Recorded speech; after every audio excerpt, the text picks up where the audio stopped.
you please welcome back Professor Sven Teske.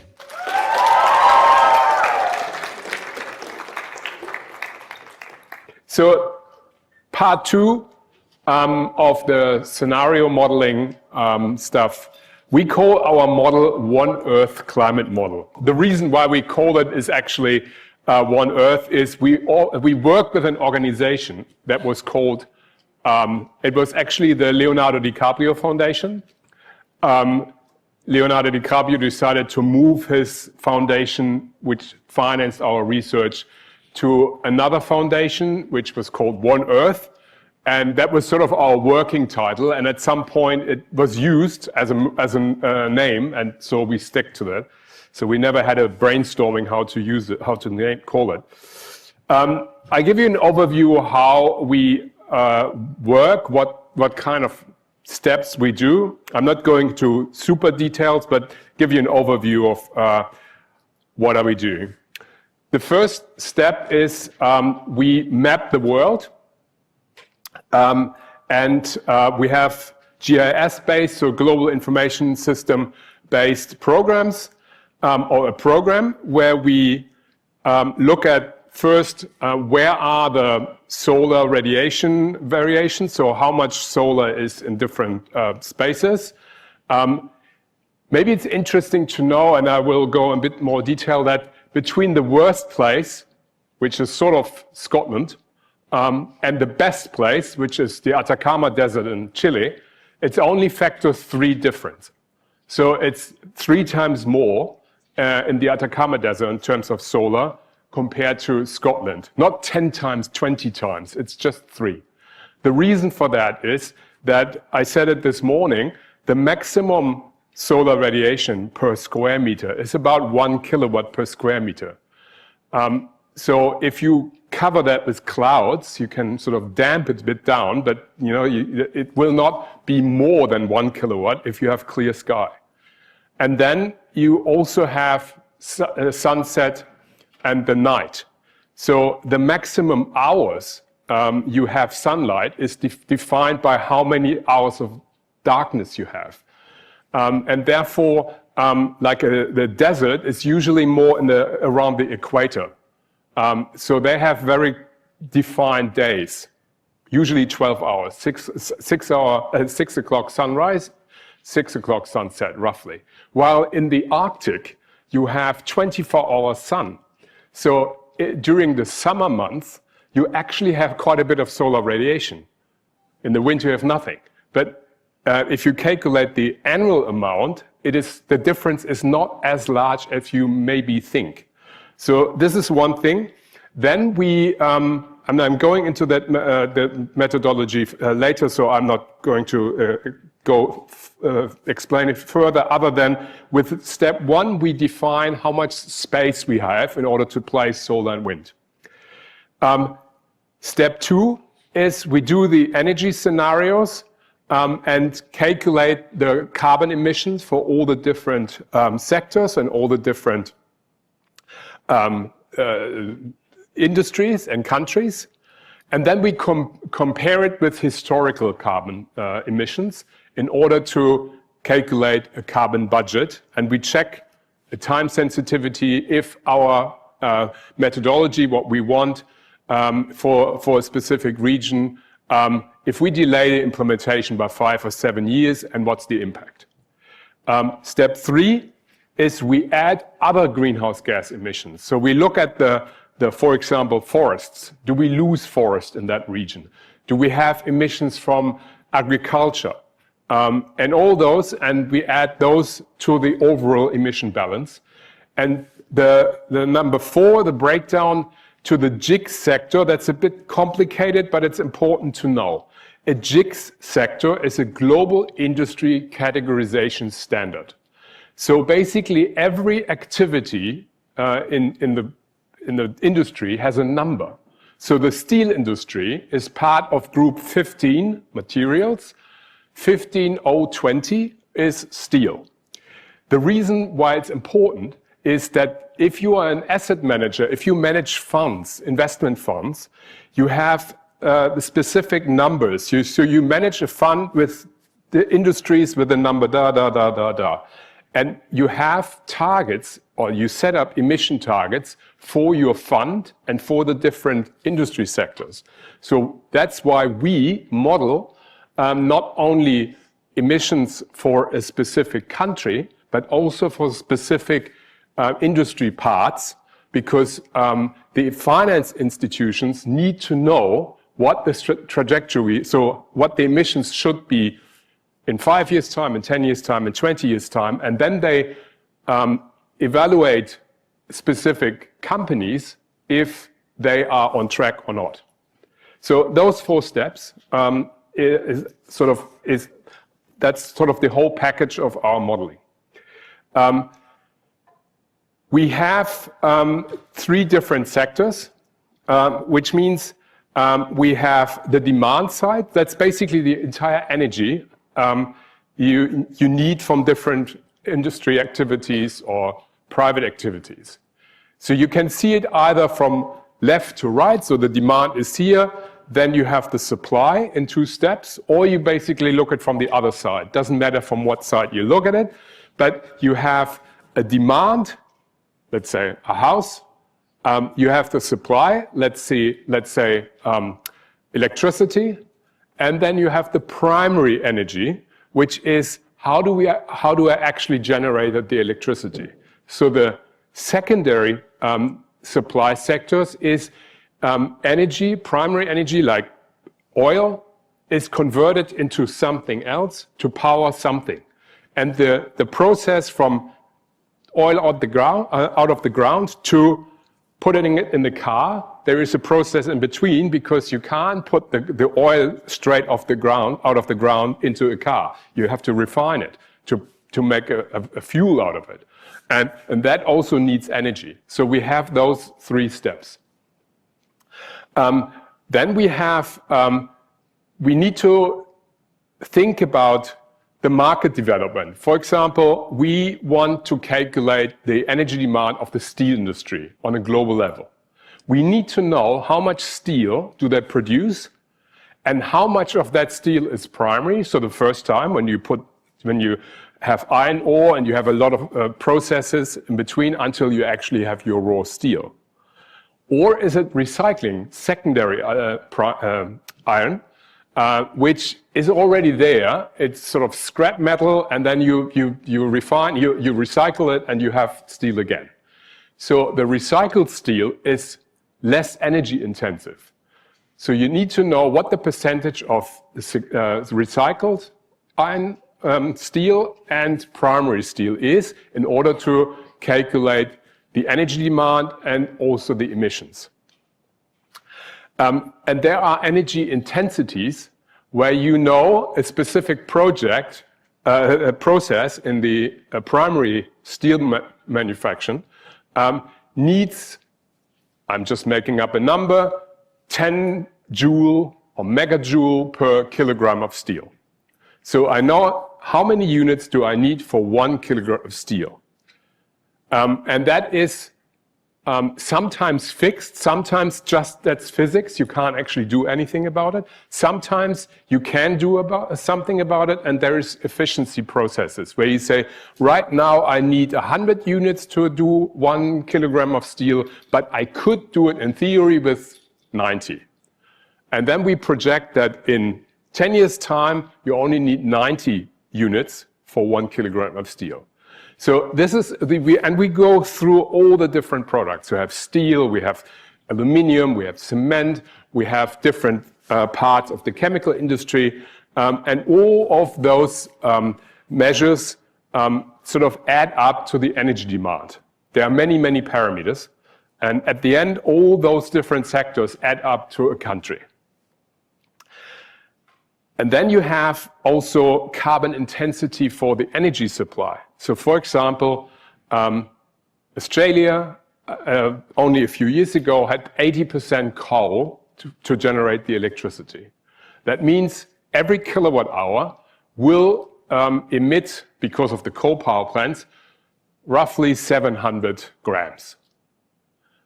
But now we have almost half of it is already renewables, so we are down to I don't know the last number, but it's around 300 or something, 350. So if you calculate the emission of electricity, you know how much electricity you need, multiplied by how many grams per kilowatt hour, you know the emission impact from electricity. And then, to make it even more complicated, there is now a process to define who is responsible. Scope 1, 2, and 3. Scope 1 is when you're originally responsible for emissions. Let's say you are an oil company and you take the oil out of the ground, you need energy for it. You maybe emit also methane when you open up the oil well. So this scope 1 emission, your scope 1.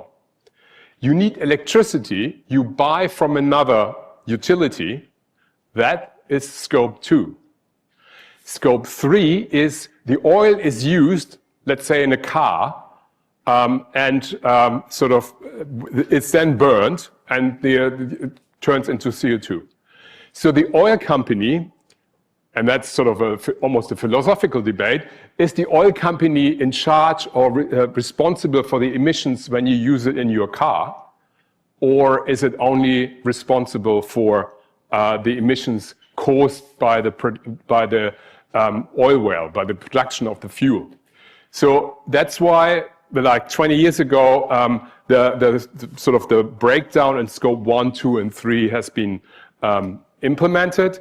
And that's still now a measure for finance institutions. The emissions of a specific company, is it scope 1 emission, is it scope 2, and you have different targets. And then we have all those different parameters in 5-year steps for 2020, which is sort of the base year. Now we actually move to base year 2025. We can't do it this year because when you get statistics we use from the International Energy Agency statistics, they're usually 2 years behind. So by October, November every year, you get the statistics from 2 years back. So in October, we will get 23 numbers. And then we project in 5-year steps until 2100. Actually 2050, right now we changed that to 2100. So step 1 in this, and I said that the renewable energy potential analysis, and we call it RESpace. So we have land cover maps, and let's say we have the Sydney metropolitan area. We have and we wanted to know how many utility scale solar power plants are sort of, we have space for that. So not on the roof, but sort of on the ground.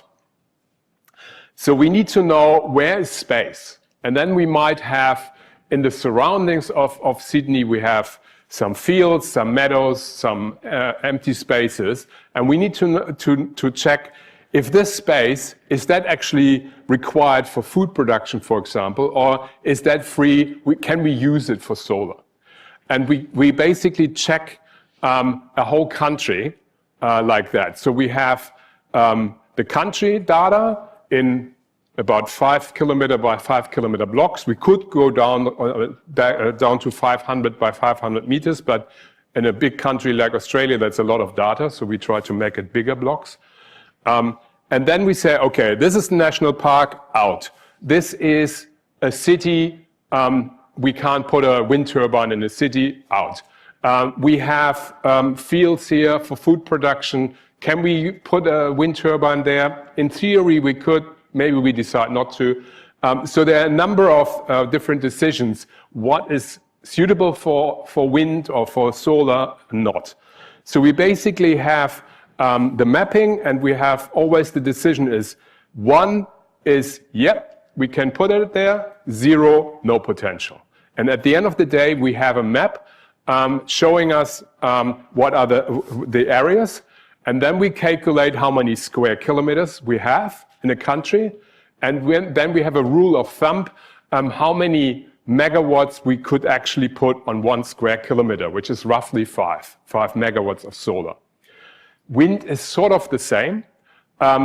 In wind turbine, the rule of thumb is that you have to place wind turbines next to each other about 6 times the rotor diameter. So if you have a normal wind turbine has about 100 meters from one tip of the blade to the other. So that's the diameter, the rotor diameter. You need to have 6 times the rotor diameter to the next wind turbine in order to have an efficient wind farm and not taking the wind from the other wind turbine. So otherwise, you have a very bad efficiency. So you basically say, okay, we have 600 meters in both directions. The wind turbine is maybe a 2 megawatt turbine. I can place 2 per square kilometer, roughly. So that's 4. In fact, in the real world, you can actually place 6 megawatts now per square kilometer, but that's just a rough figure. And that actually changes over time because the wind turbine's getting bigger and bigger.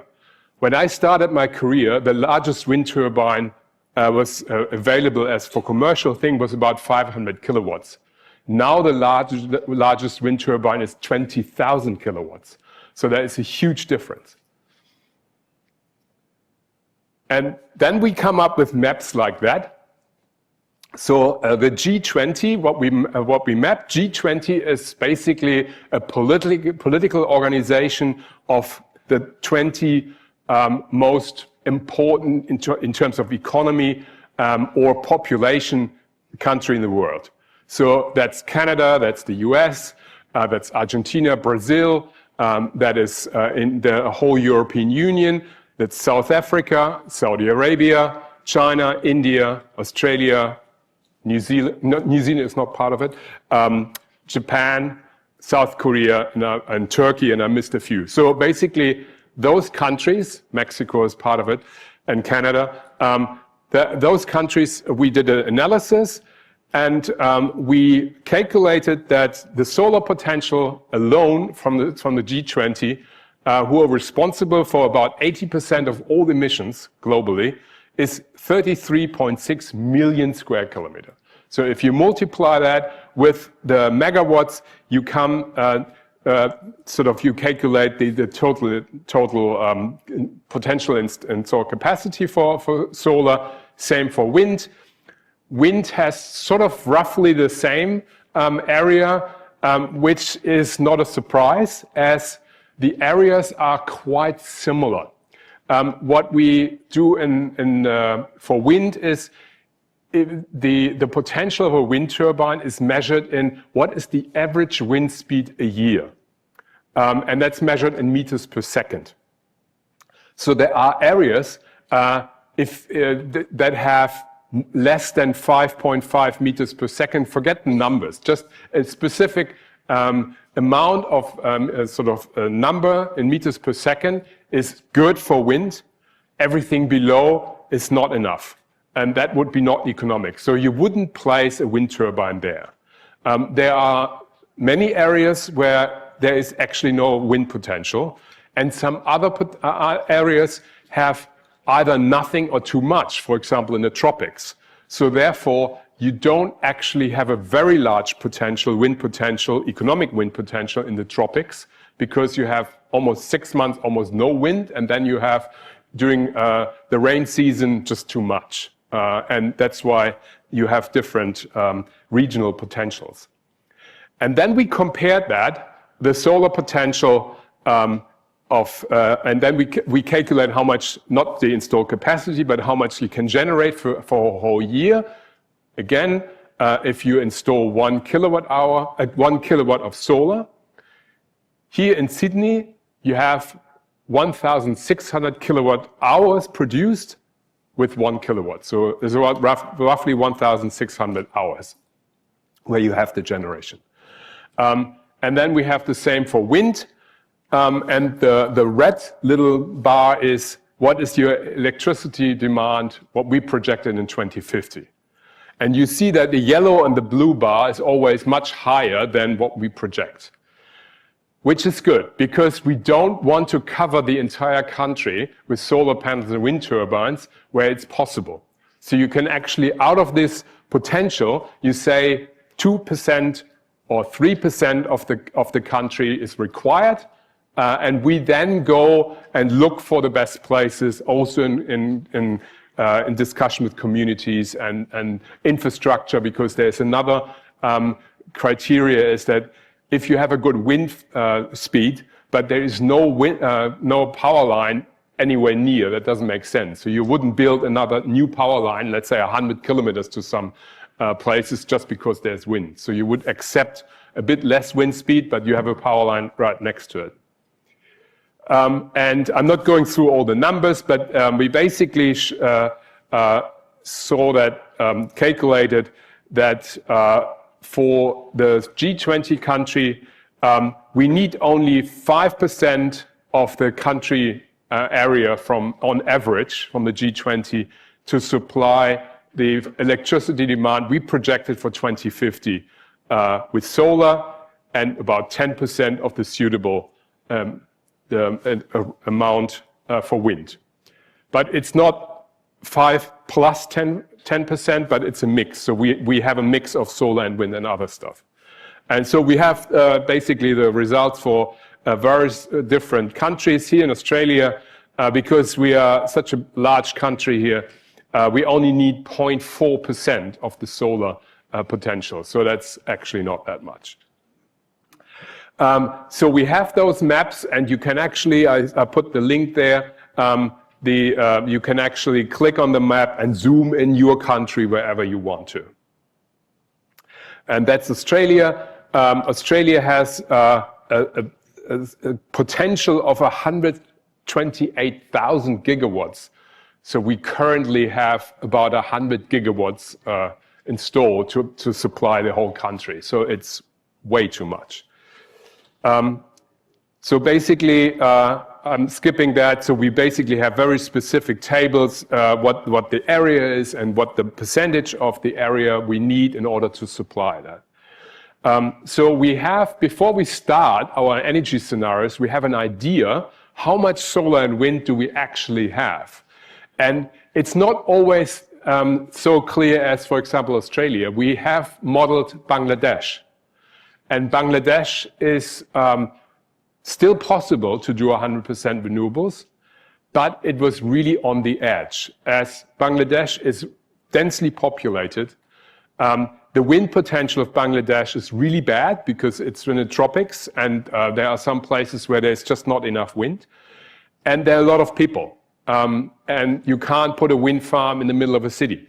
So, and also there's another challenge would be, for example, Singapore, because the cities there, or Hong Kong. You have different regions where you couldn't really do everything, or Luxembourg. But usually you set it up then for the city-states that the neighboring countries will help you to supply electricity, which is the case right now anyway. So I'm skipping that. We have we develop an energy scenario, and then we come up with very specific numbers for the emissions. So, for example, we see the cement industry in the US would have a carbon budget until 2050 of 245 megatons of CO2, million tons. So we have a carbon budget after we did this scenario, carbon budget for all the different industries, cement, steel, chemical industry, textile and leather, and so on, for different countries. And we compare that with historical figures. So we add up all the CO2 emissions from 2020 to 2050. Then we look into historical data and say, what is the emission of this specific region or country between 1750, 1850, when the first documentation started, until 2019. That is not always very easy because some countries simply didn't exist at that time. Some other countries were smaller, bigger. It's a bit difficult to because the borders keep changing. Like where I grew up in the past 500 years, it was the Netherlands It was Denmark, it was Sweden, and it was Germany. So it's, you know, it's if you have historical data, you basically have to look a little bit, what is the budget for what country? However, we have then a total carbon budget, in theory, from the beginning of the industrialization until the end. And that's the total carbon budget. And then we wanted to develop a measurement saying, how do we actually develop a carbon budget which is fair for different countries? So we divided this total carbon emission by the number of people living in that country today. So it is not the emission per person, strictly speaking, because that's not true, because the population was different 100 years ago, but we have a factor. And then we put this into a graph, and then we have 3 different parameters. Like the big bar here, the historical emission from the US, this small, that's the emission we calculated until the CO2 is phased out, or the fossil fuels are phased out. And then we divided the total carbon emissions by the number of people living in the country right now. The factor was 1,430. That's just a number. But then we looked at what is the average emission from all the different G20 countries. And for us, it was the per capita carbon index. What we developed is everyone above the line needs to pay those people, those countries below the line. And the further up you are, the more you pay, the further down you are in the statistic, the more you get. And that is a suggestion for what is currently going on. It's called the global stocktake. The climate conferences have a discussion about the global stocktake, which basically means they check where are we? How many emissions do we have? And historically, what is currently going on? And then that's the beginning of the distribution of different carbon budget. The problem we have is we obviously have a carbon budget which is limited by physics. We can't emit more, otherwise we would increase the temperature. So we can't negotiate with physics, but we can negotiate with money. So for example, if we have a poor country which has absolutely no historical responsibility for the carbon emissions, we can't say you're not allowed to develop. What we can say is you can leapfrog into renewables with no emission. Yes, that is difficult and it requires money. Therefore, you get the money from those who are responsible for the emissions. And that is the idea. So because physics is sort of, we can't negotiate, but in this case we can.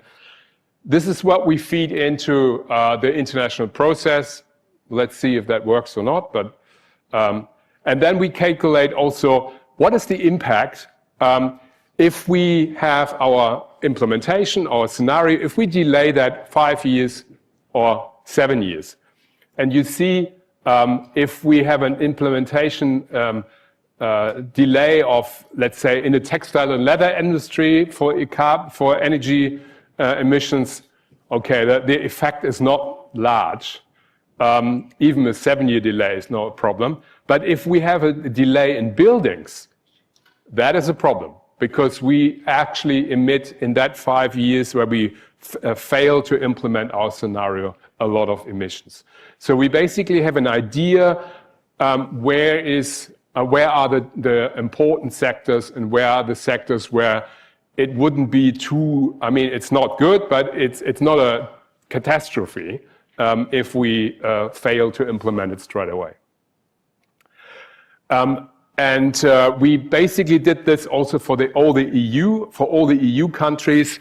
This is a graph which shows what is the EU share, sort of the share of total EU emission for this country, and what is the population there. So they must match somehow. It's not always possible. I'll give you one extreme example. Poland has quite a lot of coal power plants. and therefore they need more time to phase them out compared to, for example, Sweden, which has almost 70% renewables right now. So that's or Austria, which has also 60-70% hydropower. So this is all sort of part of being realistic to see some countries need longer than others, and you need to take into account the situation in the country. Let's skip that. And then we have different data, and that's what I said before. We have, for example, for the chemical industry, we say exactly for a specific region, what is the CO2 emission for scope 1, 2, and 3 over the next 30 years, 40 years, and that's what the investment broker, for example, checks. Where is the industry here? Where's my investment portfolio? Do I need to maybe reinvest in other industries and so on? So that's basically data we produce. And I skipped that as well. And there is one other thing, which is called a taxonomy. A taxonomy is basically a system that's, again, the global industry standard, where I have the main industries, and then I trickle down to many other industry sort of subsectors.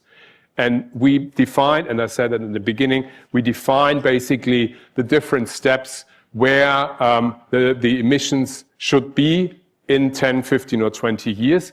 And the taxonomy in Europe, and this developed also in Australia and Singapore and different other countries, basically give a rule, a policy rule for specific industries. So they say, if you are within a range of X tons of CO2 for this specific activity, you are in line, and therefore you have favorable conditions, economic conditions, tax conditions, or something like that, rather than others who are not comply. So you have the status quo of the different industry, and then you basically say, okay, in order to transfer my industry to a 1.5 or 2 degrees aligned industry, you need to do this. That is actually a very complicated process, because you have to go through all the different measures and different processes in your industry. I skipped that as well. And what we did then for the existing industry taxonomy is we compared the existing policy with our scenarios and checked, does that work or is it not there? So we found in the EU that the majority of emissions are simply not covered by this policy.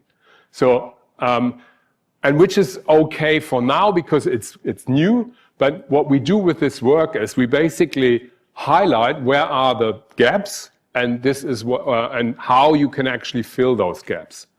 And that's basically it. I'm not going through all the different data there, but what we do is we develop a technical scenario, we compare that with current technologies, we compare the policy in order to come to our scenario, and then we give a range of options and also emission figures, what that means if you implement or fail to implement. I skipped that, it's too complicated.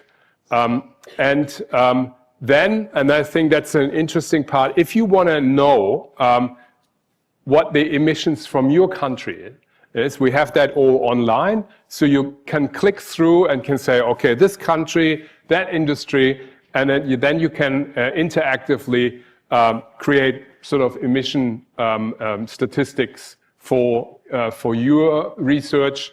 That's all for free, so that's all in there in the database in order to make sure that we distribute the information as good as possible.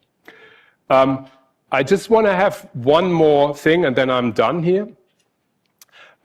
We do this for all those countries I marked.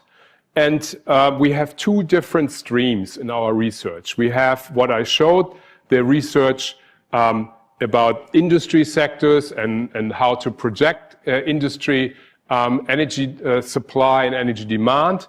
And then we have, we use sort of the same model, but in a different way, to come up with electricity and energy access plans for specific countries. And the green mark, the African countries, are those who we have done. We also have done earlier Nepal and Bangladesh. And we basically look at specific steps what to do in order to bring access to least developed countries. Least developed countries is actually an official UN term. You have to have a specific GDP per capita, so below that. I think it's about 1,200 or so. And if you're over that, then you are not a least developed country anymore. If you qualify as a least developed country, you have specific possibilities to get aid, to get help from the United Nations, from other countries, but nobody really wants to be a least developed country. There are about 38, most of them in Africa. And their main target, and that's what we model, is what can you do in order to get out of the least developed category within the next 10 or 15 years. So we use the same model, we just turn it around. And we have a number of publications here, and I just skip all of that because I want to give some time also for questions. Thank you, Sven.